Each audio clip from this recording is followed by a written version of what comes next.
Thank you, Deputy Speaker. Well, a future made in Australia is just that, a positive vision for the future of this country that will ensure that we make more things here, that we diversify what we produce and represent a major step forward in making the Australian economy more prosperous and more resilient.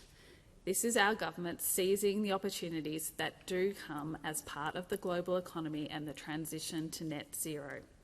A future powered by renewable energy as we make Australia a renewable energy superpower and facilitating the private sector investment that is required to make Australia a critical part of the global net zero economy.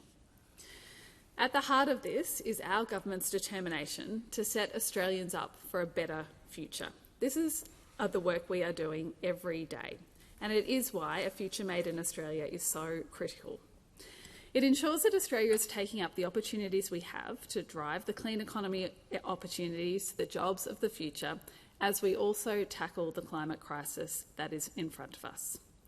Our government understands how important it is that Australia does make the most of the opportunities that are there in this transition, that we make Australia a global leader in renewable energy, that we take the jobs and the opportunities, the manufacturing, the industries that are there for us to build and to support.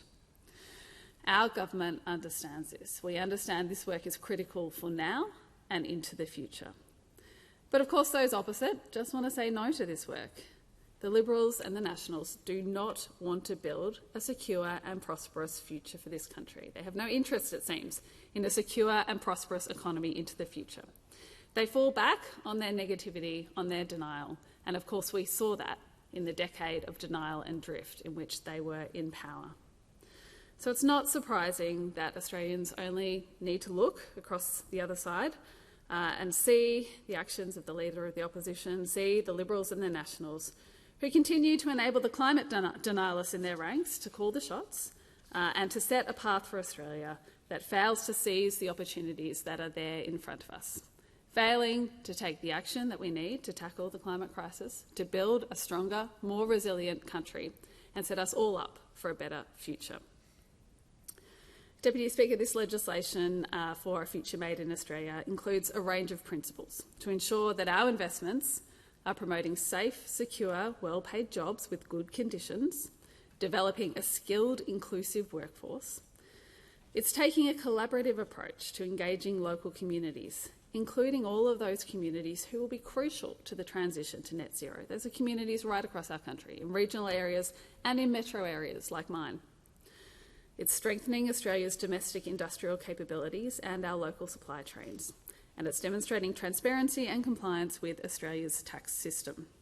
This legislation is bringing us closer to our vision for a prosperous future for all Australians, helping us to secure our country's place in a shifting global economic and strategic landscape. And we see this across the world. We see it in the United States, where, again, the drive to invest in renewables has been huge. There is opportunity for our country in this. We do not have to let it be other countries that benefit from this transition and that we miss out, as has happened in the past. This is our opportunity to benefit from this massive global transition.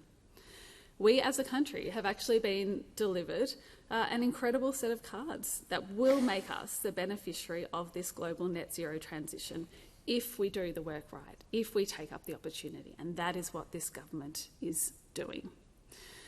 But, Deputy Speaker, as I said, what we see from those opposite is negativity, saying no again. And in doing that, what they're really saying to Australians and to the communities who want to see this action, who want to see us build a stronger future, a cleaner future, they are saying that they don't care about your future. They are saying that they are not interested in the clean, green jobs of the future. The Coalition does not want to see our country and our communities put in the best possible position to embrace the opportunities that will come from Australia being a renewable energy superpower. It seems they do not want to make more things here in Australia. They don't want to help make Australia's economy more resilient and secure now and into the future. Those opposite seem to be more focused on prosecuting their niche clauses and climate denialism. Of course, we do have those opposite continuing to push a nuclear frolic the most expensive of all the options in front of our country in terms of a transition to net zero, with technology that so far is unproven, with no social licence for that work. This is the new curtain, I guess, that you put up around your climate denialism so that nobody realises it's still just climate denialism. It is not a positive plan for the future of this country. It is not going to secure us the industries, the jobs, the manufacturing of the future. Once again, those opposite demonstrate a complete lack of interest in doing the work that you would expect of an opposition that is saying to the Australian people, we're ready to govern, and doing the work to set our country up for the future. Deputy Speaker, this bill will unlock private investment in future industries and bring new jobs and opportunities to communities across the country. It's about maximising the economic and industrial benefits of the global transformation to net zero and securing Australia's place in a changing global economic and strategic landscape. It will help us build a stronger, more diversified and more resilient economy, one powered by renewable energy. It will help us to create more secure, well-paid jobs, and it will encourage and facilitate the private sector investment that makes Australia an indispensable part of the global net zero economy. It recognises our future growth lies at the intersection of our industrial skills and energy bases, and it positions us as an investment destination as this work happens across the globe. As I've said, it absolutely builds on the natural advantages we have in renewable energy, alongside those traditional strengths we have in areas like resources, manufacturing, building new opportunities, including in green metals, in clean energy technologies and in low-carbon liquid fuels. The bill does impose rigour on government decision-making, and it helps give investors the certainty they need to invest and unlock the growth that is possible there in our economy. As I've said, this transition, the one that is happening around the world, even while those opposite would like to bury their head in the sand and pretend it's not, this bill allows our country to seize the opportunities of that transition. We do see at the moment that supply chains across the world are under pressure, with increasing fragmentation and global competition.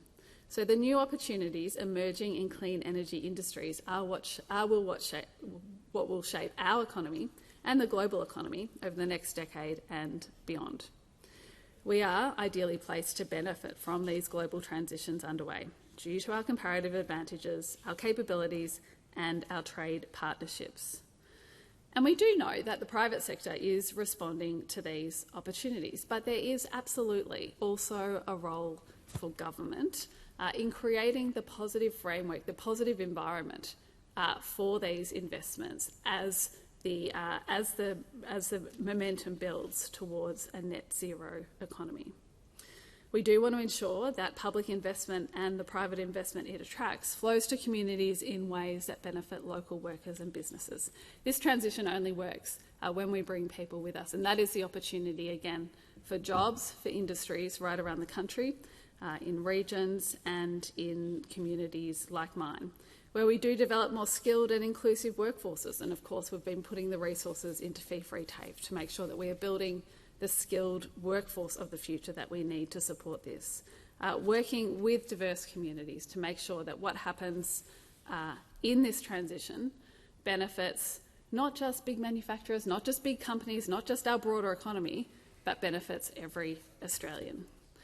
We do know that Australian business is getting on with this transition already. Certainly in my electorate of Jagga, I've been very pleased to engage with Leeson, who are a really innovative local solar company driving, as I said, new ways of working and investment in solar innovation and industries locally in West Heidelberg and beyond. So this is our government supporting that sort of work, supporting the innovation that will mean that the jobs, the investments of the future are there for all of us. Of course, we do know that those opposite have a track record of failing to support Australian manufacturing. We saw that track record when they told the car industry that, oh well, they could just pack up and go. And guess what? They pack up and they left. And again, I've seen the impact of that in my own community in West Heidelberg, where the manufacturing hub that was there, connected to that industry, has really fallen apart from what it was. So we see what happens when governments, when those opposite, make decisions that are not in the interest of Australian manufacturing, of Australian jobs. That's what happened when they made those decisions about our car industry and told it to leave. We know what the consequences of those opposites' nuclear frolic will be. Climate denialism, a lack of action for a boondoggle, I guess, or a mirage of some possible future hugely expensive solution. That seems to be what those opposite are focused on at the moment, rather than the positive future that this bill sets up. I know that people in my community are passionate about making sure that our country is doing all it can to tackle the climate crisis. This bill is about us seizing the economic opportunities that have come alongside doing the work to tackle the climate crisis, setting our country up to be a superpower when it comes to renewable energy, to take the opportunities that are there, to build the jobs and industries of the future. I commend the bill to the House.